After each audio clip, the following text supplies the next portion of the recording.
A successful businessman and philanthropist by the name of David T. Chase was vacationing on his yacht. And each morning he would ask the captain who was driving his yacht, "Which direction are you heading?"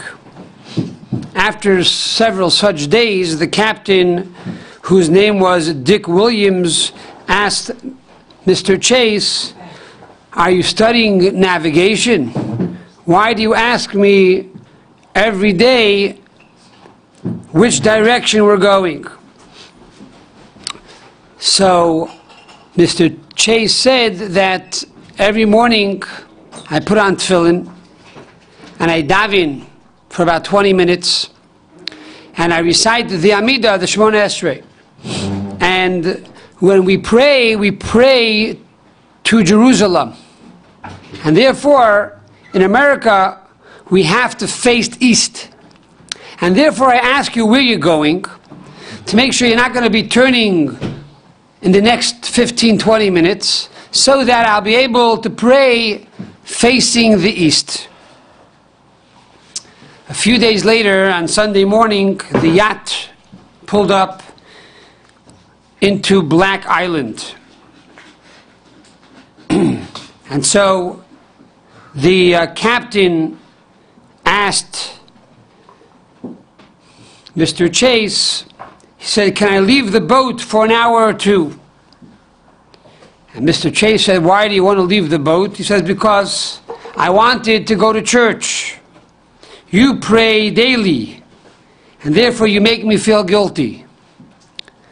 And so I decided I have to go and pray to my God as well."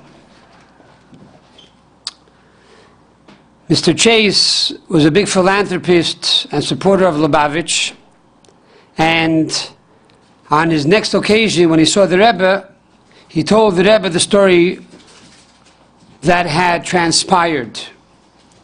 The Rebbe was very excited about the story, and the Rebbe actually told the story out of Farbrengen, with thousands of people watching.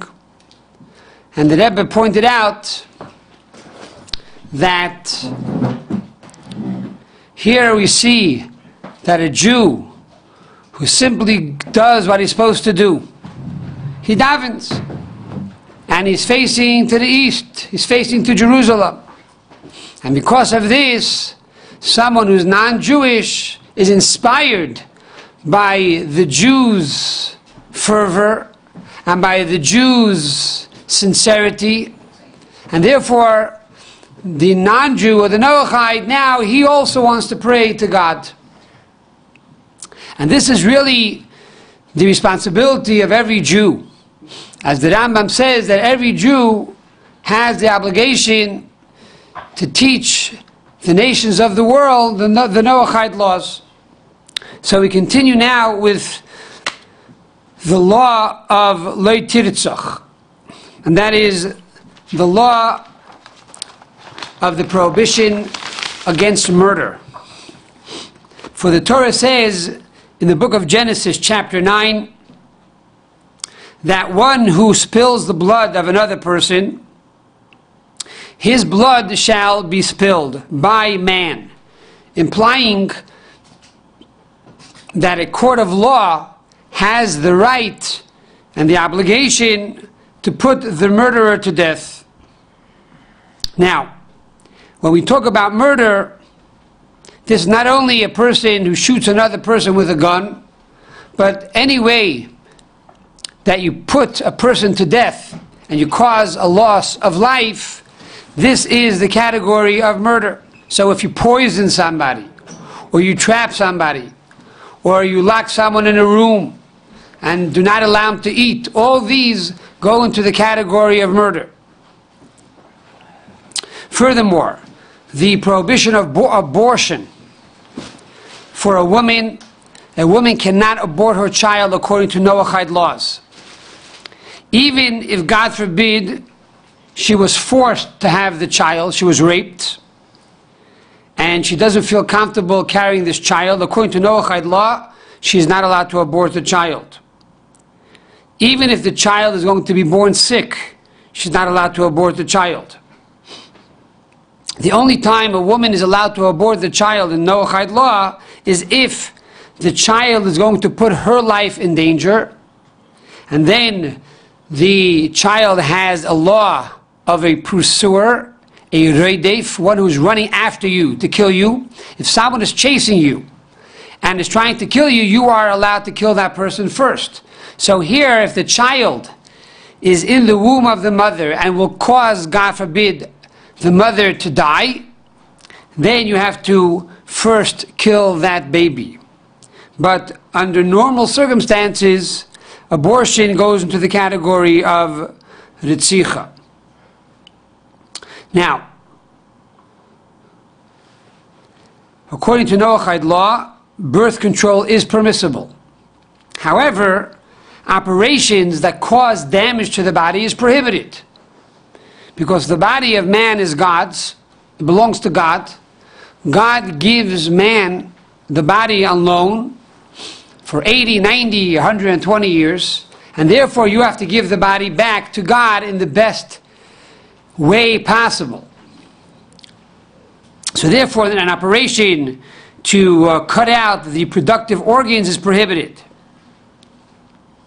And similarly, you also cannot undergo transsexual surgery, because again you are hurting the body, you're changing the body.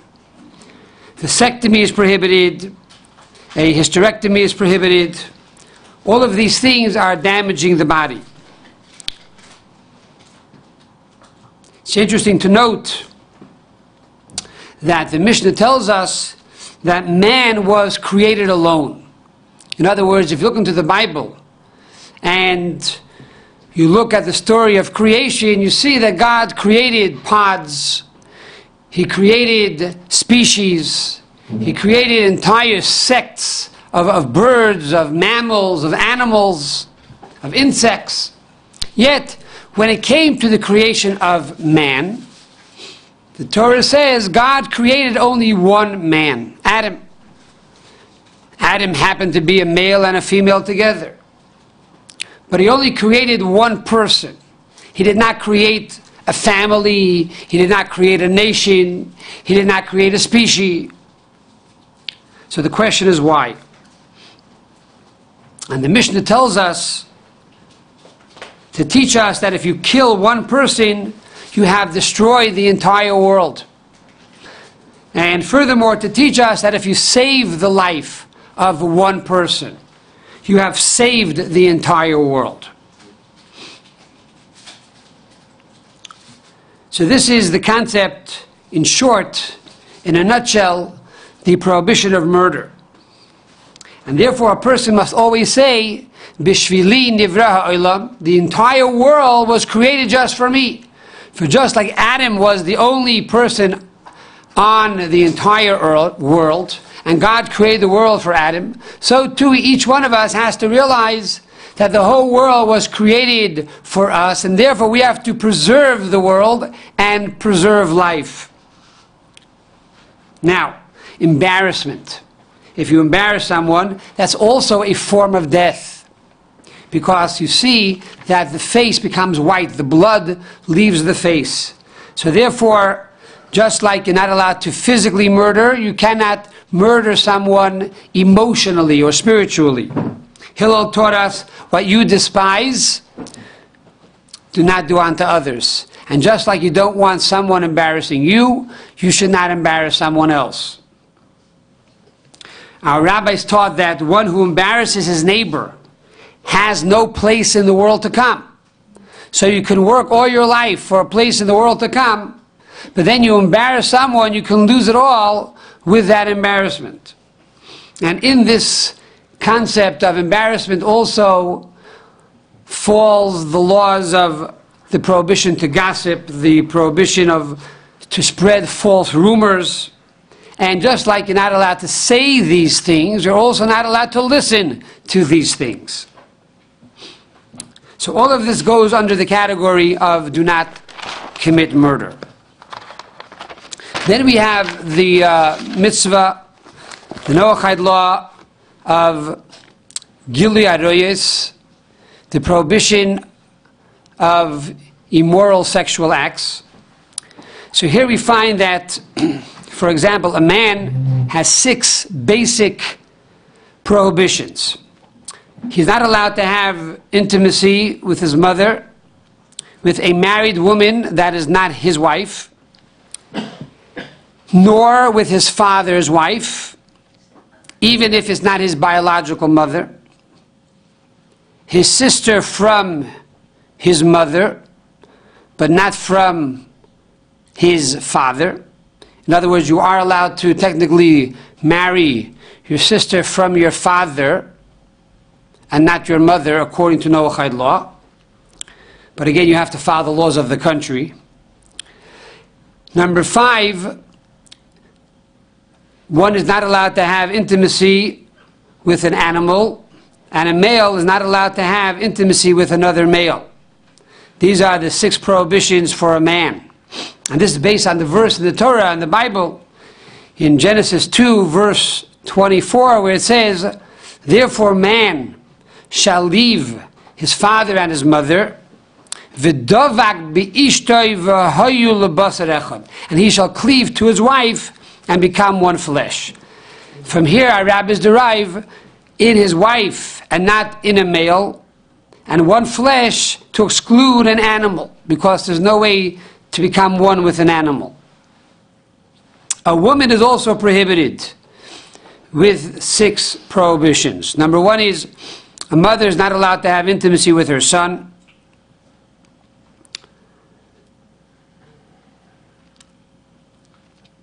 Number 2, the son of her husband. In other words, if she's married to a man who has a son, she may not have prohibition, she may not have intimacy with that son. Number 3, with her brother from her mother. Number 4, if she's married to a man other than her husband. Number 5, with an animal. And number 6, lesbianism is also prohibited. And this is based on a verse in the Torah and the Bible that it says, "Do not do the acts of the land of Egypt." And there the Rambam explains in chapter 21 of the laws of Isurei Bia that one of the things that the Egyptians did was that women had intimacy, so to speak, with women. Now, we said earlier that birth control is permitted, yet at the same time, one is not allowed to waste their seed on the ground. It says that one of the reasons that God brought the flood on the world was because the generation of the flood wasted their seed. It says over there in Genesis that that all flesh had depraved its nature.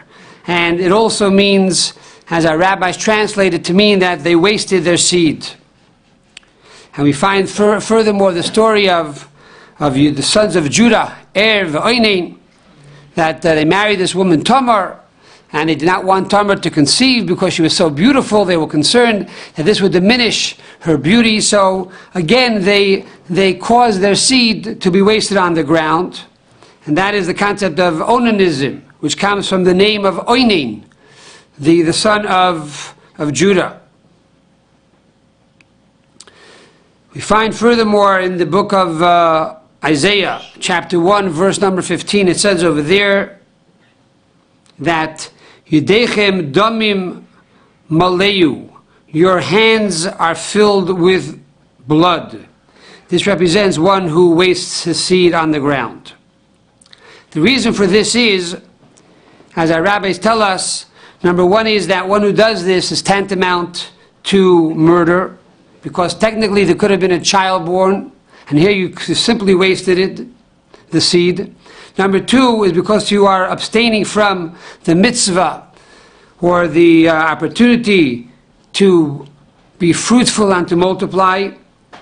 And it says that Adam and Noah were both directly commanded in the Torah to have children.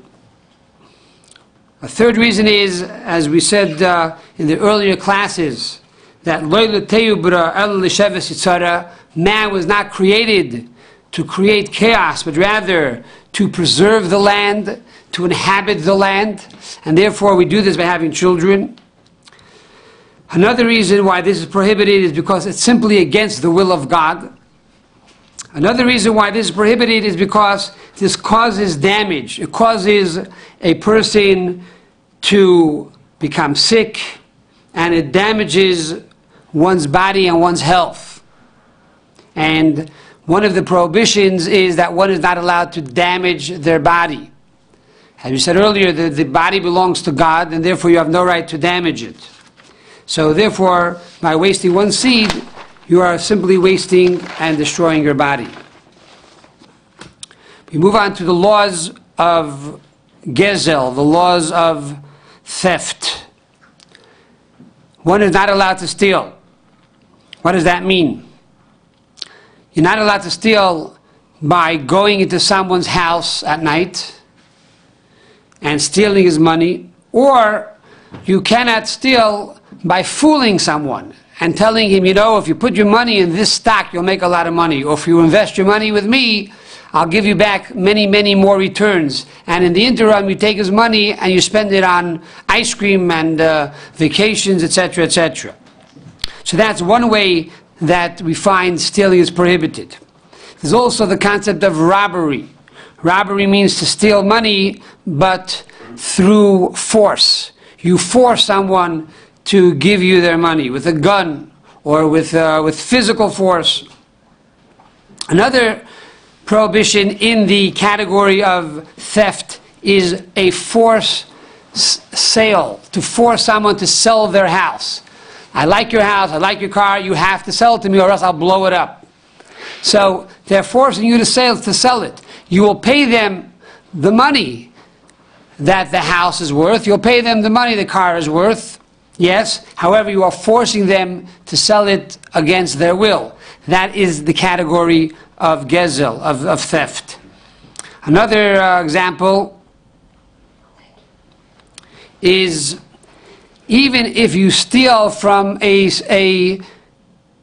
ganif, even if you steal from a thief, according to the Noahide laws, it's called gezel, it's called theft, and it's a prohibition. It's punished. It's punishable by death.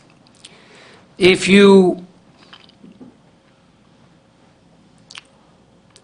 steal even something which is a half of a penny, in other words, it's not worth anything. It doesn't have true value. It doesn't have the ability to buy something else, like a half of a penny. Even here, one violates this prohibition of theft. You cannot even steal for a joke. In other words, you want to make a prank on your friend. It's his birthday. You want to steal his car and then say, ha, here's your car. Or you steal his money, or you steal his wallet, and he thought he was mugged, and then you return it to him, look, I really have your wallet. This is part of the prohibition of gezel, of theft, even if you're going to return it. Furthermore, you cannot steal to borrow. You need some money really badly, you want to buy an ice cream, or you want to buy a turkey sandwich, or you want to see a movie and you have no money right now, so you're going to steal it from your friend, but you're going to really give it back when you have that money. That is your intention. It is 100% called theft. You cannot steal an object to use it and give it back. For example, I need to travel from New York to the Hamptons for the weekend. I have no car. I will steal the car for the weekend and bring it back on Sunday. But I was never planning on stealing it. I was just like borrowing it.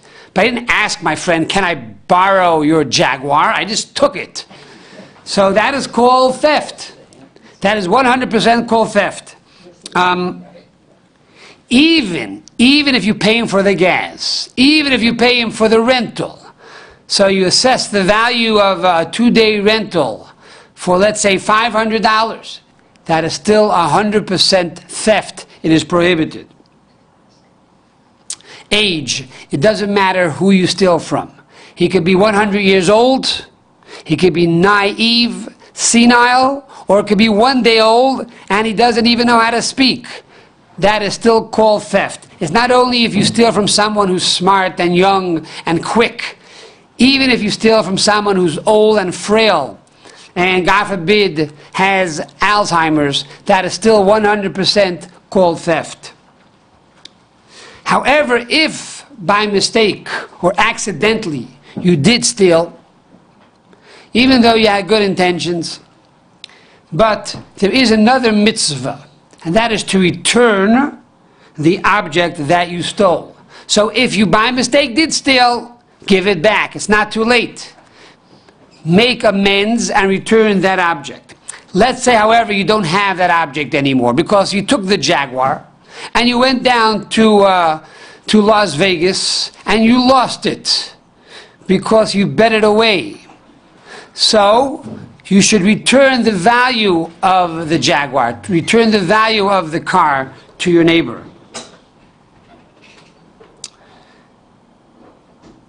Furthermore, not only may you not steal, but you also may not buy from a thief. So if you know that someone is selling stolen property, you're not allowed to buy it, because you are now having benefit from something which is stolen. And furthermore, you strengthen the hands of the thief, because he says, hey, I made a lot of money selling these lost objects or items, I might as well do it again. In the category of theft is also kidnapping. You are not allowed to steal another human being. That is also called theft. In this category of theft, our rabbis tell us is also included the prohibition of rape. So rape is prohibited, number one, because you caused pain, you inflicted pain on another person. Number two, you also embarrassed another person. And both of these things, as we stated earlier, is prohibited. But in addition to that, when you rape someone, you also steal. You steal them. You steal them from their own knowledge. You steal them from their family. You steal them from their time. And you steal them from their own will. So this is a prohibition of theft. In Hebrew it's called Geneves Da'as. In this category is also the prohibition to injure others. And if you do injure another person, you have to pay for 5 things. For the injury, in other words, for the loss of the arm or the loss of the finger.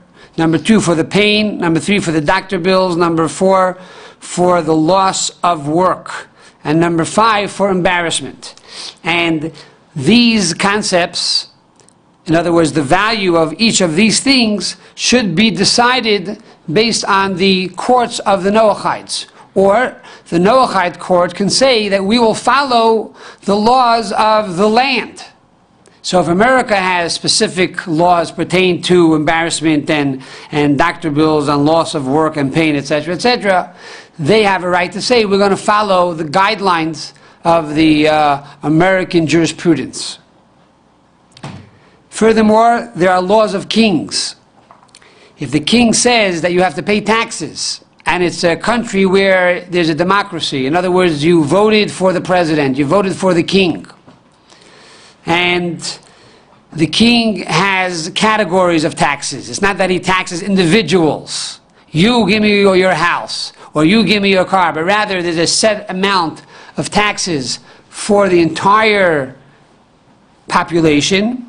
Then you are liable to pay these taxes. And when we talk about the prohibition of theft, it's important to know that our rabbis tell us, see how terrible theft is. That the final straw that brought about the flood was because of the sin of theft. As the Torah says, as the Bible states, Ki mala ha'aretz chamas, for the world was filled with theft. In other words, even though we said earlier one of the sins was because they wasted their seed, but the final straw was because of theft. And therefore, we should be very careful not to take or damage another person's property. So, over the last few classes, we covered generally the 7 Noahide laws. And they are, number 1, not to bow down to idols. Number 2, not to commit blasphemy. Number 3, not to kill. Number 4, not to steal. Number 5, not to commit illegitimate sexual acts. Number 6, not to be cruel to animals. Number 7, to follow the laws of the country and to establish a judicial system based on the Noahide laws. And then in addition to that, we also said there's a mitzvah, a positive commandment of tzedakah, of charity. And then there are many other laws that are logical laws that we must also follow. And that is to have children, to populate the world, and that is to respect one's elders, which is one of the 10 commandments as well. Kabed es avicha v'esimecha, to honor one's father and one's mother, because simply they brought you into the world and they gave you everything that you have. So, I want to conclude by saying that in 1987, Dr. Nissim Mendel, who was the Rebbe's secretary for the Rebbe's English letters, so the Rebbe asked him to prepare a speech to be delivered in the United Nations. And the Rebbe edited the speech, and he made many changes to the speech.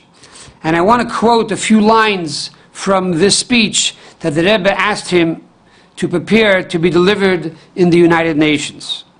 And there the Rebbe says, "Is there perhaps a basic universal moral code that would be acceptable to all nations, all of humankind? We are talking about a God-given moral code which has served as the foundation of human society from its very inception. The 7 Noahide laws."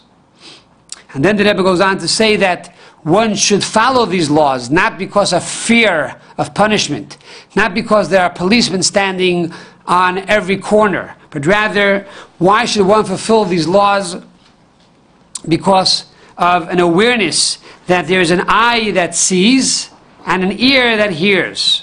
An awareness of always being present in the presence of a supreme being, our Heavenly Father, who cares how every one of His children conduct himself or herself.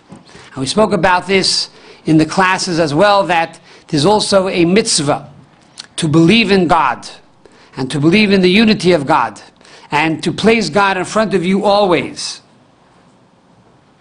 Unfortunately, however, this speech was not delivered in the UN. A similar story happened with my uncle, Rabbi Abraham Hecht of blessed memory, who was the president of the Rabbinical Alliance of America.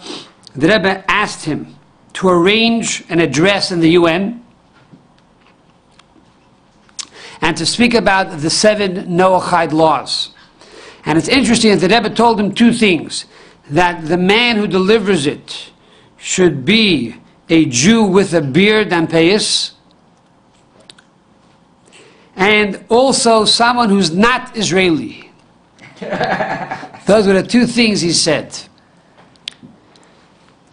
Unfortunately, however, my uncle passed away before he had a chance to deliver this talk.